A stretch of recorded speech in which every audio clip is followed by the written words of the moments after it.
नमस्कार मंडळी. रोजच्या नाश्त्याला तेच तेच पोहे उपमा खाऊन आपल्याला खूप कंटाळा येतो.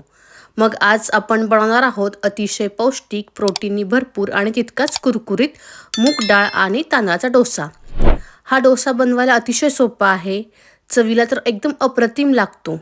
तर मग चला वेळ न घालवता आपण रेसिपीला सुरुवात करूयात. येथे मी 1 वाटी तांदूळ आणि 2 वाटी मुगाची डाळ घेतलेली आहे. आता आपल्याला ही डाळ पाण्याने 2 वेळा स्वच्छ धुवून घ्यायची आहे. काही जण फक्त मुगाच्या डाळीचा डोसा बनवतात, पण यामध्ये तांदूळ घातल्यामुळे डोसे थोडे क्रिस्पी होतात, म्हणून मी इथे तांदूळ घातलेले आहेत. येथे मी बासमती तांदूळ घेतलेले आहेत. तुम्ही कोणतेही तांदूळ घेऊ शकता. तुम्हाला फक्त मुगाच्या डाळीचे डोसे बनवायचे असतील तर तुम्ही फक्त मुगाच्या डाळीचे पण डोसे बनवू शकता. ते पण खूप छान लागतात.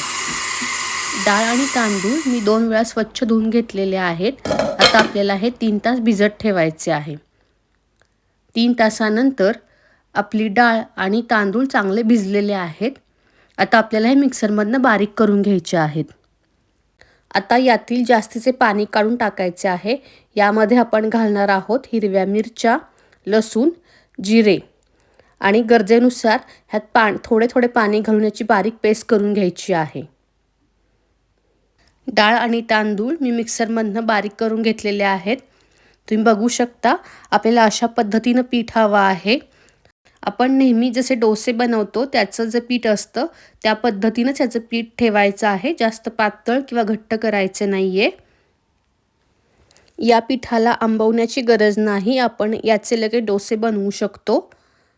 आता याच्यामध्ये आपल्याला चवीनुसार मीठ घालायचं आहे आणि हे मिश्रण व्यवस्थित हलवून घ्यायचं आहे. आता आपण डोशासोबत खाण्यासाठी एक चटणी बनवून घेऊयात. येथे मी घेतलेली दही, डाळे, अर्धी वाटी शेंगदाणे, अर्धी वाटी खोबरं, कोथिंबीर, कढीपत्ता, थोडी साखर, चवीनुसार मीठ, 2 ते 3 मिरच्या, अर्धा चमचा जिरे, लसूण आणि अद्रक. आता आपण हे सगळं साहित्य मिक्सरच्या भांड्यामध्ये घ्यायचं आहे आणि याची चांगली बारीक पेस्ट करून घ्यायची आहे. मूग डाळ आणि तांदूळ याचा डोसा एक हेल्दी, हलका, पचायला सोपा असा पदार्थ आहे. हा डोसा विशेषतः सकाळच्या वेळेस नाश्त्यामध्ये किंवा हलक्या जेवणासाठी उत्तम पर्याय मानला जातो. हा डोसा प्रोटीन रिच, कमी तेलात तयार होतो. चटणीचं सगळं साहित्य मिक्सरच्या भांड्यामध्ये घालून मी अशी बारीक पेस्ट करून घेतलेली आहे. तुम्ही बघू शकता चटणी एकदम एकसंध झालेली आहे आणि मिळून पण चांगली आलेली आहे. तुम्ही याच्यामध्ये जर पुदिना घातला तर एकदमच उत्तम. पुदिन्यामुळे चटणीला खूप छान टेस्ट येते. आता आपण चटणीला एक तडका देऊन घेऊयात. याच्यामध्ये मी घातलेलं आहे तेल. तेल कढल्यानंतर याच्यामध्ये आपल्याला मोहरी, हिंग आणि कढीपत्ता घालायचा आहे. ह्या तडक्यामुळे चटणी एकदम खमंग होते आणि चटणीला खूप छान वासही येतो. बघू शकता एकसंध चटणी झालेली आहे. खूप पातळही नाही आहे. आता आपण डोसे बनवायला घेऊया. इथे मी गॅसवर पॅन तापत ठेवलेला आहे. तुम्हाला जितपत मोठा डोसा हवा आहे तेवढं पीठ घेऊन पळीच्या साहाय्याने असा आपल्याला डोसा बनवून घ्यायचा आहे आणि याच्यानंतर साईडनं तेल सोडायचं आहे.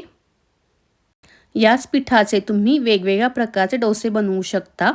जसे की मसाला मूग डोसा. डोसा तव्यावर असतानाच त्याच्यावर बटाट्याची भाजी पसरून मसाला डोसा बनवू शकता.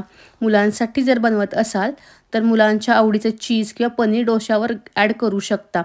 त्यामुळे मुले आवडीने खातील. याच पिठामध्ये तुम्ही कांदा, टोमॅटो, किसलेले गाजर घालून उत्तापा बनवू शकता. हे जर पीठ जास्त झाले तर तुम्ही 2 दिवस फ्रीजमध्ये देखील ठेवू शकता. तुम्हाला डोसा कशासोबत खायला आवडतो, चटणी की सांबार, हे कमेंटमध्ये नक्की सांगा. तर मग कशी वाटली आजची रेसिपी? तुम्ही घरी नक्की ट्राय करून बघा.